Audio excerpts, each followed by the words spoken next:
If you struggle with posture because you spend all day, every day fighting gravity, just like me, let's fix that. Now, as a physical therapist, I see people with back pain, neck pain, headaches every single day because of poor posture. I've even struggled with this myself to an extent. So let's talk about 7 different exercises that I would do in order to help correct this. Starting with what I call a chin tuck on a wall. Now, this is a very simple exercise to do. Simply go find a wall, place your back and head against the wall.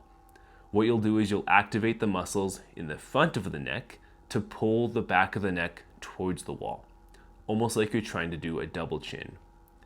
Now, if you're doing it correctly, you'll feel the muscles engage on the front, and you might even feel a stretch at the base of the skull on the back. Initially, I would start with something around 10 reps for a 10-second hold, and then you can progress from there. Next, we have a prone Y raise. Now, what this exercise does is helps to target the lower trapezius muscle. This is often weak in many people. How I would perform this is lay on your chest, either on a bench or on a ball, and then keeping your torso straight, you're going to lift your arms up so that your body is making the shape of the letter Y. Focus on squeezing the lowest part of the shoulder blades together, and you should feel that muscle activate. You can do this with just the weight of the arms if that's challenging enough, or if you need a little bit more resistance, try it with a couple pounds at the most. Going along with that last exercise, next we have simply a row. Now, this is for both strengthening the middle trapezius as well as stretching the pecs. I've seen a lot of people do static stretches for a long time with little to no result. So what I like to do is use an exercise to both stretch and strengthen at the same time. Now with the row, obviously you're targeting your traps and your rhomboids, but make sure you focus on pulling your shoulders all the way back. And if your pecs are in fact tight, you should feel the stretch there as well. Moving on to the mid-back, we have a stretch to improve the extension motion or bending backwards. Now, many people are familiar with a cat-cow for the low back. We will perform something similar just on the elbows so that we can target the mid-back instead. Now here, really focus on pushing the chest down towards the floor and then lifting the neck up. If your back is tight, you will feel a stretch through the mid-back and it'll feel tight in this region.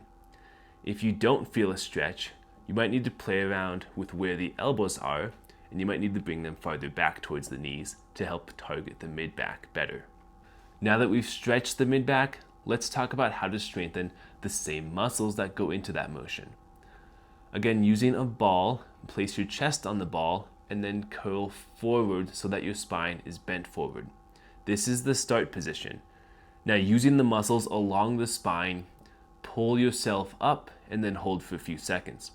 You should feel the muscles all along either side of the spine engage as you hold that position. And then go back down and repeat. These next two are both hip flexor stretches, but we're going to stretch 2 different muscles.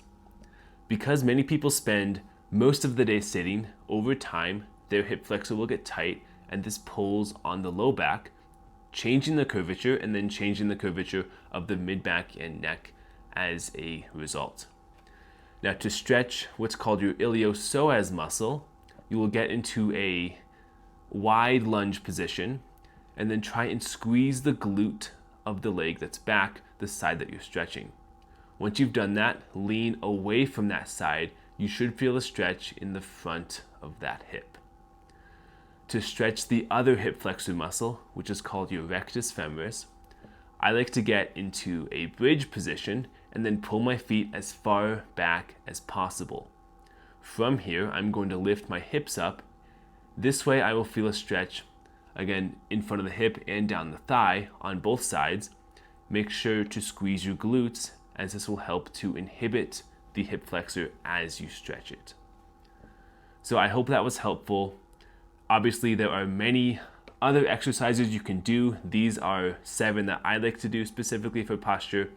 And then remember, everybody is different, so you may or may not need to do all of them, but I'm sure that there are some that will be helpful for you.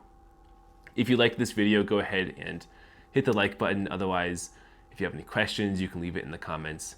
And then if you want to subscribe, my channel is all about how we can build a functional body that will last long term so that we can maintain our quality of life as we age.